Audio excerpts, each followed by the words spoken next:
Videoon kaleessaa gammachuu, videoon har'aa immoo gaddaa, videoon gaddaa gaddaa, videoon kaleessaa gammachuu addunyaa mata akkasii. Caaltii ana haa nyaatu hedduu garaana nyaatti har'a dhugaa rabbi akka kaleessa miira keessa nu gashitanii taphattanii bakka muktaarillee waa'ee jaalala haasee wal qabdanii gadi wal qabdan sana ta'uu didde dubbiin har'aa keessaafuu qimamochee mana maadaamii viidiyoo muktaararraa arganii. Umurii koo guutuu hin heerumuu abbaa manaa akkasii mannaa ani ofumaaf jiraachuu naaf wayyaa jedhee ka abdii kutate jira. Viidiyoon Muktaar abdii nu kutachiisee biyyuma arabaatti hafuu keenya wayyaa jedhaniif abdii kutatan qimamocheen keenya dhugaa dubbachuuf baay'een isaanii. Wayne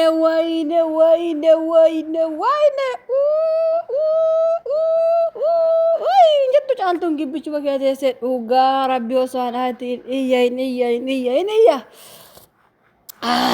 gaashan qabdu dubbiin dhugaa rabbi dubbiin gaashan qabdu dubbiin hin cimatte muktaaris hin cibe dubbiinis hin cibe bakka waan goonu hin qabnu bakka wal iyyannoo fudhachuu qabna bakka humna keenya ol ta'ee jira muktaari mirga dubartoota deemne iyyachuu qabna warni neerumna jettanii katee afaarsitan asumarratti dhaabbadha yoo heerumaan kanatu nama mudataa reebamuu jira hidhamuu jira cafaqamuu jira abbaa manaadhaan isiin jedha ati mirgan qabdu mirgi kan isaati inni see ati reebuu hin dandeessu kan reebusii isa habiibti ati tuquu hin dandeessu dubbachuu hin dandeessu kanaafuu warri ganaa heerumta taa'aa dalagadhaa hojjetadhaa. Okay, kaleessa viidiyoo wayii takka haasa'ee kolfee hojjedhe jennaan mucayyoon tokko immoo dhiira arsii jee lafa qabiitii abbaatee naan jette dhiira arsii jee lafa qabiitii naan jette. Ijoolleen keenya baay'een keessan gandummaatiin hin deeminaame ilaame nuti warri viidiyoo hojjennu beekne hojjenna waan ta'eef gandummaa dhiisaame ka gootanii dhiisaa gandummaa arsii jedhe abbaatee harkaan lafa qabiitii naan jette mucayyoon tokko arsii jedhe abbaatee harkaan lafa qabiitii naan jette ani immoo harkaan lafa qabee arsii jedhus hin qabu. Garuu maaf akkas naan jette bee mujittiin arsii bichaa jaala beeka jedhamoo maaf akkas jette bee dhugaa rabbi jechuun gandummaatiin deemtan xiqqoo ishee baay'ee takkan aree koomentii takka kaleessa argi hedduu takka miira keessa galee kaan keessan immoo maaliif akkas jetta haannaa dhiira achii bichaa jaalala beekaa naan jettanii dhiira achii bichaa bita kan jaalala beeku dhiira baay'eedha garuu ani kan argisinitti meeqa nama jaalala beeku nama gamatti si hawwatu. Nama osoo ati injiraa miiree irriba keessaayyuu kaatee osuma hirriba rafaa jirtu hirribuma kana keessa bidig go'eessi kaasu muktaariin argeetaniin faarse ka argan faarsu malee immoo kan hin agarre maal jenneessini faarsinaree abbaati namoota baay'een natti aare kalees ka aares jira ka gammades jira warri dhiira baay'een keessan immoo baay'ee aartaniidha hordoftoonni dhiiras hin qabaayyaan dubartoota bichaasee dhugaa rabbii keessaan bohaala hin aariin anatti ani gandummaaf hin deemu warruma jaalala bichaa beeku faarse dhugaa dubbachuu fi muktaar har'a yeroo inni caaltu cafaqu viidiyoo isaan amma gadhiisan kana keessatti hedduu naanillee na gaddisiise isiniin immoo akka iyyisiise maraachuu nan beeka jechuudha. Maaliif baay'een keenya egaa reebamuu hin barbaannu cafaqamuu hin barbaannu keessaaf warri dubartoota nama nu reebullee hin jaalannu nama nu qaqqabu nama habaaboo nuuf fidu nama I love you so much habiibti nuun jedhu malee cafaqa kana hin jaalannu jechuudha. Immoo muktaar osuma jaala beekta siin jennu osuma natti nama gaariidha siin jenne kaleessa osuma si faarsaa jiru har'amma fuutee caaltuu siiti cafaqee viidiyoo caaltuun gadhiistu agarre mee har'a maal jedheen si faarsamee muktaariyyee kaleessoo muktaar nama gaariidha I love you so much muktaar jedhee si faarse har'a akkam jedheen si faarsamee abbaatee mee natti maal jedheen si faarsa gamataa gannu cabee atoo takkaa jaalala beektaa sirraayu jaalalli nu qabee miira keessa nu gashii kushina arabaa keessatti muktaariyyee nuuf beeki jennee kaleessa viidiyoo hojjenne har'ammoo muktaar akkas gochuu isa gaafa arginu immoo mee akkam jennee hojjenna baay'ee takka ulfaata dhugaa dubbachuufi akka barbaade haa godhu ani jechuun baay'een keessan ati maatiin qabdu caaltuun maatiin qabdu ka jettanitti caala har'allee maatiin qabdi mucayyooni viidiyoo ishee ka durii tokko jala yoo deemtanii agartan maatii ajaa'ibaa qabdi dhugaa rabbi obboleessallee hin qabdi garuu maatiin mallatteessee farramee intalli kun har'aa booda hankeetii jedhee itti kennee waan jiruufi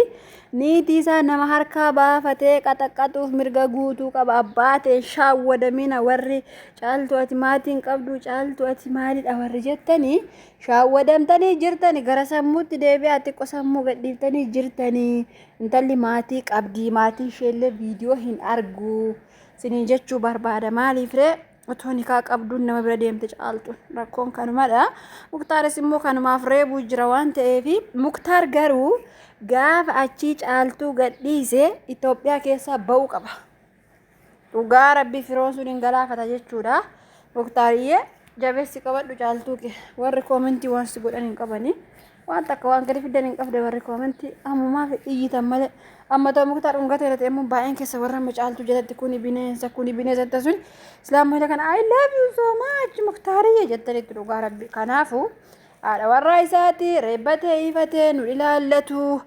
Caaltuunis immoo osoo nikaa qabduuf firoo bira deemte waan ta'eef badii guddaa qabdi. Garuu viidiyoo shaarraa ilaalee imimmaan qabachuun dadhabee jechuudha. Dhugaa rabbi caaltuuni osoo akka tasaa ta'e harka Muktaarii baate caaltuun akka cimtuu taate beektumoon beektu akka isheen Muktaarii lafatti taffagdu akka isheen lubbuu Muktaar achitti baastu beektumoon beektan. Dhugaa rabbi caaltuun cimtuudha. Dhugaa rabbi maaliif seetanii dubartii cimtuudha bakka dubartii nama reebamuu hin jaalattu nama reebamtu nama reebuu barbaaddi caaltuun. Kanaafu qabee hidhee jechuudha hin mooti. Latti fakkaata caaltuu waan mootu latti fakkaata akkasumatti gaafa ilaalu garuu amma viidiyoo Muktaar kana gaafa argan heerumuma isaayyuu itti dhiiftanii dhugaa rabbi jiruu jireenya keessa sooffattanii gaariidha. Akkatti hidhamanii garafamu manna bakka manuma arabaakii kana teessee hojii hojjetachuu gaariidha. Garuu itti beektanii warra dubartoota kun itti beekna akka reebamnus beeknee akka cafaqamuun jirus beeknee waan hundumaayyuu beeknee heerumna waan ta'eef homaata akka rakkoo hin qabu. Heerumuu hin dhiisiin akkana ilaaltanii baay'een keessan dhiira bara kanaa dhiira maalii akkasii dhiira akkanaa jettanii garuu Muktaariin dhiisameen tuqina. Caaltuun ofitti qabatte barasumanni reebaa jiru ofitti qabatte. Dhugaa rabbi otumanni hidhee ukkeerraa kaasaa jiru isheen immoo ofitti qabatte jechuudha. Dhugaa rabbi mataa isaa qabdee isa hin miitu ofumatti roc isa goote jechuudha. Qabdee harka matti isa kana mataa isaa kana sila mataa guddifata yeroo Yemen jirus matuma guddisa yeroo Itoophiyaa jirus matuma guddisa. Matichuma keessa qabatte caaltuun yeroo isheen mataa qabatte baay'een keessan gammaddanii hin gadhiisin jettan humna maal qabdire mucaan hidhaatti jirti waan ta'eef humna hin qabdu. Dhugaa rabbii baay'ee takka garaana nyaatte jechuun jireenya isaanii gidduu galuu hin barbaadu. Barbaachisu maaliif boruftaa wal faana dhufanii viidiyoo hojjechuu danda'u walitti deebuu danda'u waan ta'eef borummoo taajabbii keessa waan galuuf malee silaa har'a Muktaariin nan arrabsaa jechuudha. Garuu immoo arrabsuus hin barbaadu sababiin isaa nuti warra dubartoota osoo badii qabnuti ani badii hin qabu situ badii qabaa jenna waan ta'eef badiinis caaltuunis akkuma badii qabdutti beeknee rabbi obsa nuufaa kennu jechuudha. Obsa baay'een keessanis warri gubachuu jirtanis warri sukkaara dhibba singaluu barbaades obsaatuma waanuma hunda wanti dabarre hin jiru bar yoo obsitan amma yoo obsitan koomentii badaallee yoo barreessuu baattan dhugaa rabbii guyyaa tokko gammachuun keessa hin oolu. Maaliif dubbiin jira akka bara umaati beektanii amma bara umaa guyyaan isaan beekamu qiyaamaan kaate maraboonni gaafa lolli biyya tokkooti gaafa cimee gara biyya arabaa kanatti waa darbatamuuf bakka qiyaamaan kaate jettiin akkasuma jechuudha. Warra kanaas akkuma qiyaamaati guyyaan isaan beekamu guyyaa isaa haraaraman guyyaa isaa waliin dhufan. Ani waan hubachuu qabdanii dhugaa rabbi isinitti hima waan isin hubachuu qabdan viidiyoo warri yuutuubira gurguddaa kuni viidiyoo akkuma waraabu kan beekuu qabdan namoonni baay'een keessa kan hiphattan jechuudha. Amma namni baay'een caaltuu waan hubachitees wayii tokko itti fakkaachuu danda'a. Achuman jirtu kuni kan isaan gaafa dura waraabanidha. Sinii galee fakkeenyaaf amma viidiyoo kaleessa Muktaar waraabe manatti gashee jira jechuudha. Sinii galeemi malee amma baay'een keessan tarii rifachuu dandeessan caaltuun amma yoona hi'aarra jirti amma yoona osoo waan nyaatiin akkatti jirti jechuu dandeessan. No caaltuun amma yoona hi'aarra jirti osoo hin taane viidiyoo takkuma waraabu warri yuutuubii gurguddaa kun sinii galee viidiyoo shanjaa takkuma waraabaniitu wanti jiru malee amma yoona hidhaarra hin jirtu jechuudha. Garuu manatti deebisee kaleessa inni isinitti agarsiisee jira akka isheen hidhaarra hin jirre akka isheen haala gaariirra jirtu kaleessa isinitti himee jira jechuudha Muktaaru. Kanaafuu dhiphachuu boohuu hin qabdanii jarri immoo warreebuun haadhi manaaf abbaan manaa hima warreebaa jechuudha. Hundi keessaniyyuu hin beektu haa keessan abbaa keessa warreebaa tura waan ta'eef kanaafuu haaraa isinitti ta'e nama baay'ee gaa'ila baqate barama dhugaa rabbii amma namni baay'ee Muktaar jalatti barreesse ani kanaa booda tokkoffaa nikaa godhee jira garuu hin dhiisaa ittiin akkatti hidhee nagara fataanan hin dhiisaa ittiin dhugaa rabbii hidhee sin garafu habiibti baay'een keessan jireenya keessan dhiisuu barbaaddan gaa'iluma qeeshattan kanallee nama nan isa jiru argeen dhugaa rabbii maaliif wanti wayii isinitti fakkaachuu danda'a waan hin jiraamire dhiirri yeroo hunda akkatti isirree jira beektu garuu irreebamuun isinuma jira akkuma gammachuun jiru gaddi jira lolli jira walitti bu'uu jira warreebuu jira kana keessa darbeeyyuu wal ajjeesuu jira waa baay'ee jira garuu ittuma beektanii waan hundaasayyuu beektanii bakka gaafa heerume waan kun jira yaa rabbati na jabeessi jechuu qabdu malee hidhee isin garafu jira dhugaa rabbi hidhee isin garafu alangaatiin isin kukkutaa buluu jira hunda'u alanga beektanii mi alangee kan yeroo durbummaa hin qabaanne ittiin nama reeban sana agartanii yeroo ati fakkeenyaaf amma si fuudhee jaarsi kee yoo ati durbummaa hin qabdu isaan si kukkutaa bulaa jechuudha alangee sana durbummaa keessa dhaqattee eenyu fudhatee jedheetu alangee sana yeroo inni takka sirra buusu hin baastaa jechuudha yeroo inni takka sirra buusu ilma abaluutii etta yeroo inni ilma sirra buusu immoo alangee sana ilma abbaa abaluutii etta achii booda zarummaan zariinsa gadi yaastaafi jechuudha alangee sana yeroo argitu walii galleemi kimamoochee mana madaabi walii galleemi naageessu jedhee yaada warra ganaa heerumuuf aamsa sin yaame jechuudha. Kanaafuu warra akkasii ilaaltanii abdii kuttosoo hin taane wanti hundiyyuu akka jiru beektanii heerumuu qabdan. Amma fakkeenyaaf namoota miidiyaa kanarraa akka malee wal jaalatan gaafa argitan akkumatti jiraatu isinitti fakkaata miti no dhugaa rabbii akka ittiin jiraatan warri miidiyaa kanarraa hundi isaanii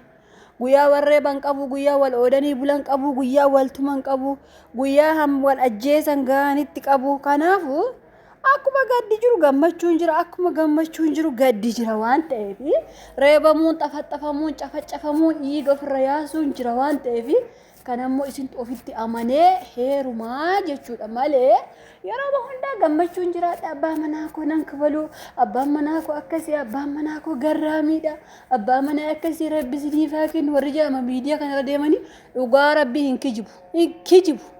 warra akkasiiti warri guyyaa 3-4 wal lolu abbaan manaa koo akkasii abbaa manaa akkasii rabbi siniifaa kennu warra jedhan hin amanee na hin kijibu jechuudha. Okay reebitiin jira xafaxafamuun jira cafacafamuun jira otoo inni sireebu du'uun iyyuu jira